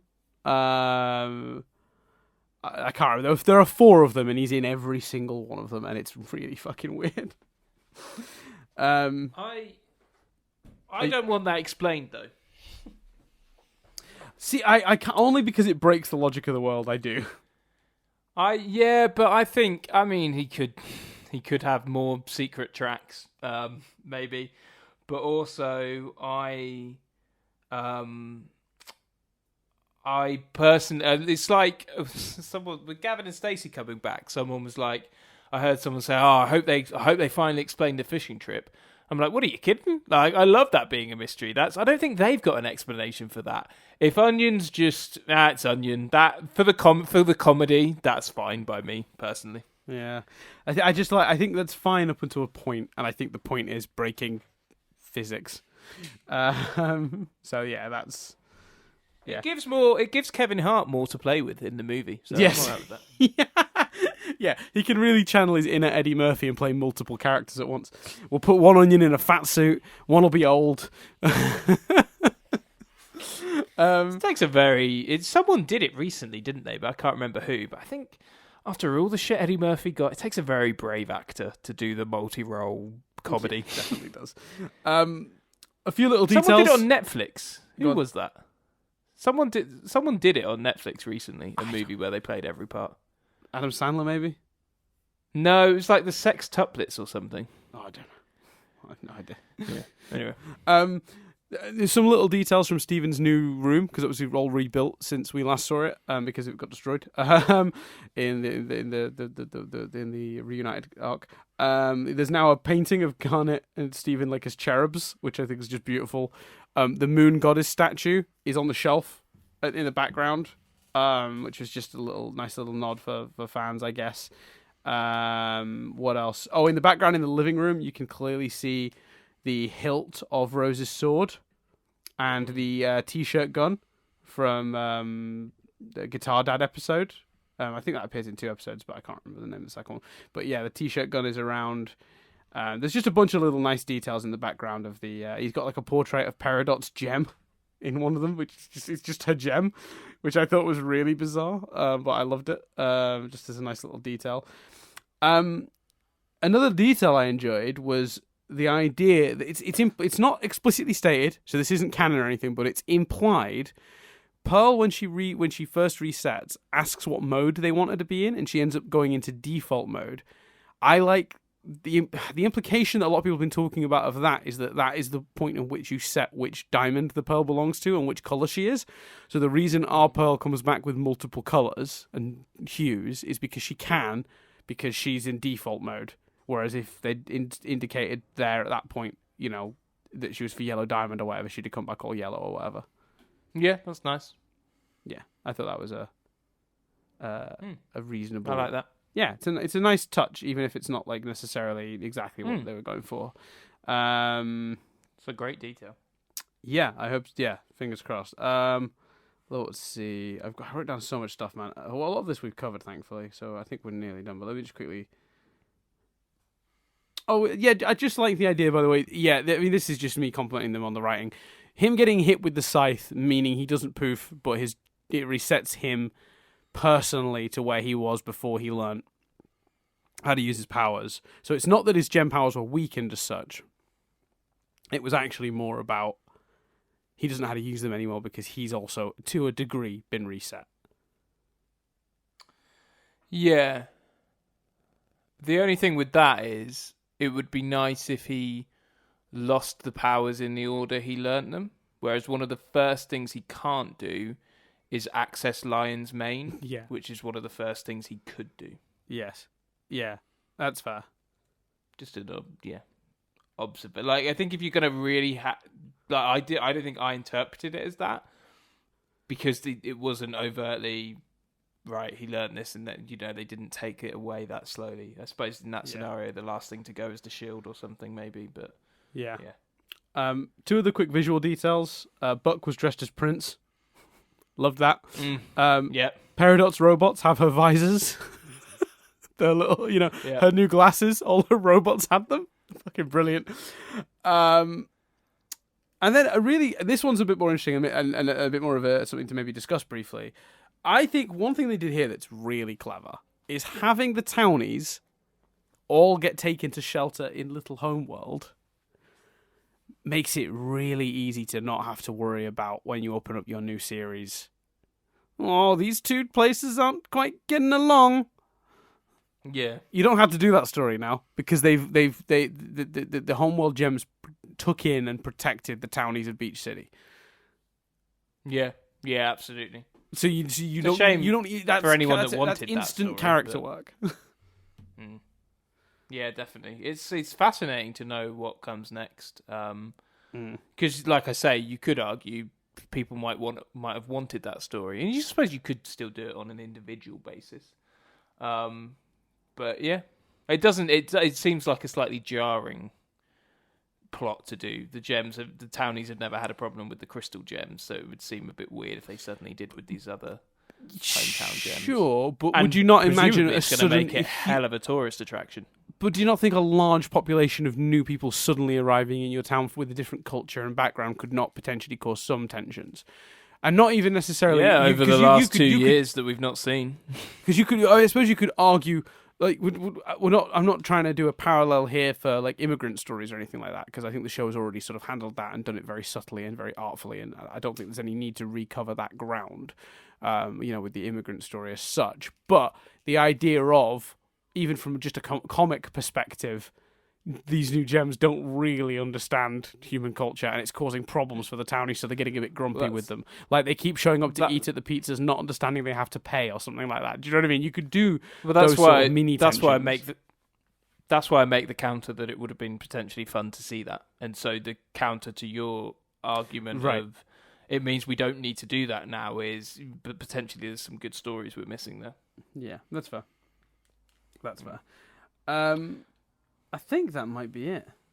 I think, what should we do? Should we say if people have got observations we've not talked about, comment below if there's more? Because I do think it's worth revisiting in some form. So if anyone's got any specific movie questions or, wants our thoughts on something, maybe, I don't know. Yeah, I mean, overall thoughts, I do think that... look, and here's the other thing that's funny about that thing I said at the beginning. I very much enjoy a cheeky little McDonald's every now and then. It's not as good for me, as sitting down and eating like a nice home-cooked meal, with healthier ingredients. But there's nothing wrong with having that occasionally. So, circumstance. You're probably going to really enjoy that McDonald's if you're having it on a Saturday and you know that Monday you're back to veg. Right, yes. Yeah, precisely. But so who knows when the veg Cartoon is Network coming. may have potentially done more damage than good here. I was convinced for a hot minute that they were going to put a little teaser at the end of this, and I didn't even think necessarily footage of the new show, but like like the original teaser for the movie, where it was just the spinning heart, the laugh, and the shadow of Spinell, and just, Steven Universe, the movie coming soon. I thought we were going to get something akin to that. Just a bit of music and a bit of text visual that would be like Steven Universe Season 6, November. I think the most effective one of that ever was, do you remember the Doctor Who one where it was a skeleton's hand holding a sonic screwdriver? Oh yeah, that was great. I don't think that even played into. I don't think that related to anything. I think that was for like season 5, and maybe it was season 6. Sorry, for the 5th time tonight, the buzzer in my house is going off. What is happening with the outside world, and why? It really annoys me. We get but I'm going to disconnect it, I think, because that buzzer for our flat is just constantly used, because basically the people in all the other flats in my building like a shit ton of parcels, and we are just constantly letting in their postman. And it's driving me absolutely up the wall. It's just constant going over to the door to let people in that I have nothing to do with. Really irritating me. Yeah, anyway, so sorry if in any point during the podcast listeners could hear the buzz. I think it's just out of my microphone's like sphere of where it can be picked up. But in case it good could, rule always. It's not faultless, but a good logic that seems to have worked in the past is if I can hear it, they can hear it, and if you can hear it, they can hear it. And I haven't particularly heard it, so you should be all right. Good. Fingers crossed. Fingers crossed. But yeah, I think it's as I said, it's a beautifully crafted gift to the fans that is a slight victim of circumstance. And that's especially true if my theory about it originally being designed maybe as a feature is because then every choice made here makes perfect sense without question. You cannot do this movie without making concessions for new audiences if you're going to a new format. You absolutely can't. It just wouldn't work. Couldn't be done. Physically could not be done. So if this movie had been originally designed with that in mind, then this makes a lot more sense to me. So let us know if there's anything in particular you want us to discuss next time. And yeah, we haven't quite. There might be a week's break. There might not be. We don't know yet. Yeah, we'll figure it out.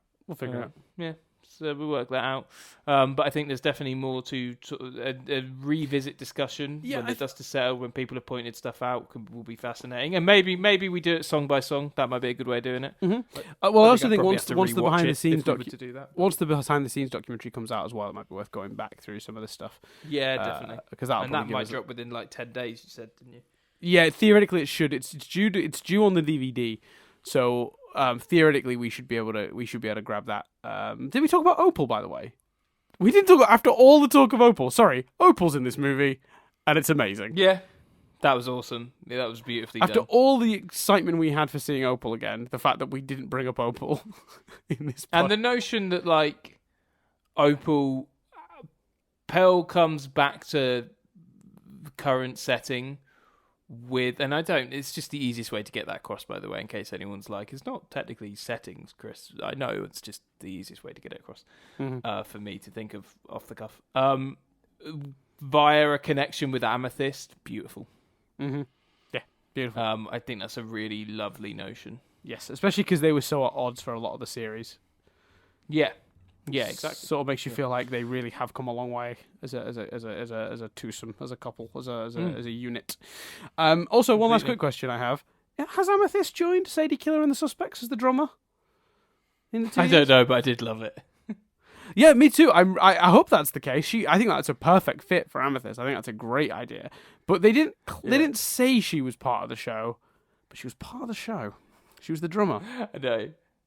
So either the existing went, no, you take this, or yeah, I don't know. I'm not sure what happened there exactly, because I don't think they had a drummer previously, did they? That was the bit. They didn't. Really... Did they not? I don't know. I don't believe they did. I can't remember. I don't believe they did. And we've had Amethyst playing the drums in the show before, so it makes perfect sense. But yeah, I don't think they have had a drummer in the past. I'm not sure. Yeah, I'm not sure either. Okay. Cool. There we go. Movie thoughts done. Yeah. So that's our initial reactions. Yeah, come back I think probably a couple of weeks when we've got both the movie under our belt and a bit more time, maybe with the soundtrack, and we can sort of talk about like the way that all came about. But yeah, we might take a couple of weeks off because I do think, I'll be honest with you, today I was on the way home and I was listening to the soundtrack again just so I'd really experienced as much of the film as possible before we did this recording, and I was thinking, God, I'm a little bit burnt out on this. Yeah, well, I think it's a victim of our own victim of circumstance. It's history heavy, and we've had the episode where you had to do more prep than you've ever had to do, the episode where I had to do more prep than I've ever had to do by a bigger margin, obviously, and then the movie. So we've had 3 intense ones. Not only in a that, row, but we're covering a lot of the same ground, because when we were talking about our pitches, a lot of it was based on the idea of how much exposition can you get in, how much can you can you get over this and that. You know what? I honestly think that made a difference as well, because I found myself, we usually watch stuff with writery heads anyway, watching it after just doing that exercise, Yes. I think we watched it with way more writery heads than we would have done if we hadn't have just I done agree. that exercise. And if you haven't heard really those do. episodes, by the way, I mean, Chris's pitch last week was glorious. There was so much good stuff you should go check out. So I feel like mine was easily the more controversial one. I think there were a couple of casting choices that ended up being more controversial, but I think in plot, I think it was about as That's true. responded to as mine. I think because you went and but you did casting, and that's never going to make everyone happy, is it? Like you. No, I know. You know, I was fully expecting it. Yeah. Yeah. Absolutely. Any one of these movies that comes out, as soon as they announce casting, it's uproar, whether it's brilliant casting or not. I mean, so you did casting, you were always going to get some more. It is amazing what people, feedback. because a lot of people picked up on like physicality and stuff, and like my Jasper choice in particular, like which I actually Chris- think is the least egregious of your choices. Like I not least, but But like I just think it's not for me. It was never for me a factor, and I think the right actor will fill the shoes. Hugh Jackman is not by a mile the comic book interpretation of Wolverine. Yet it was hard for people to picture any other person playing Wolverine now. So I think the right actor that just didn't factor into it for me. I totally agree. And because we both kind of went for this like half person in makeup, half CG thing. I think you can recreate a certain amount of the physicality for sure that way. I accept that physicality is a big important part of Jasper, but I actually think that with your choice for Jasper, which for those who don't know was Kate McKinnon. Excuse me.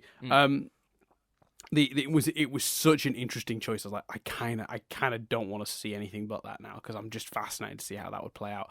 Whereas there were other choices. And I think that, personal bias comes into it as well, though, because you prefer that actress to Rebel Wilson, who I cast as Amethyst, and that could be just as interesting. But because you like her but don't like her, that affects things. So, well, it does because I just don't think she's got the range that Kate McKinnon has. So whereas because you're talking about can they fill the shoes.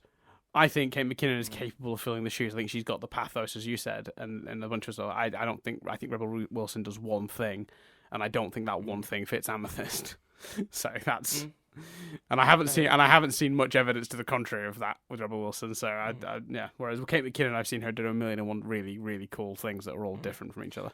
But I definitely think us doing that exercise before this affected how we watch this. Yeah, I think that's all certainly true because it got all those muscles going and got all those muscles going specifically in regard to the world of Steven Universe. So I'm more burnt out on this than I thought I was going to be at this stage. So maybe a couple of weeks and then revisit, like I say, via the kind of song by song format. Maybe, don't know. Who knows? Yeah, but either way, it's probably going to be the behind the scenes and any questions or other things people have noticed. But maybe we'll go through some of the songs just to talk about how which songs we we're actually listening to actively. Which songs hold up as songs, not just as part of the tapestry of the movie. Because I think like Let Us Adore You is brilliant as part of the tapestry of the movie, but I have very little interest in listening to Let Us Adore You outside of the movie. Whereas Other Friends. No matter what, Who We Are, Disobedient, and Drift Away, I have definitely listened to quite heavily on repeat. Yeah, I think that's fair. So, cool. Yeah. There you go, peeps. Beautiful. Thanks everyone for listening. I've been Dan Doolan. I've been Chris Billingham. And we'll see you in a couple of weeks' time for more Steven University.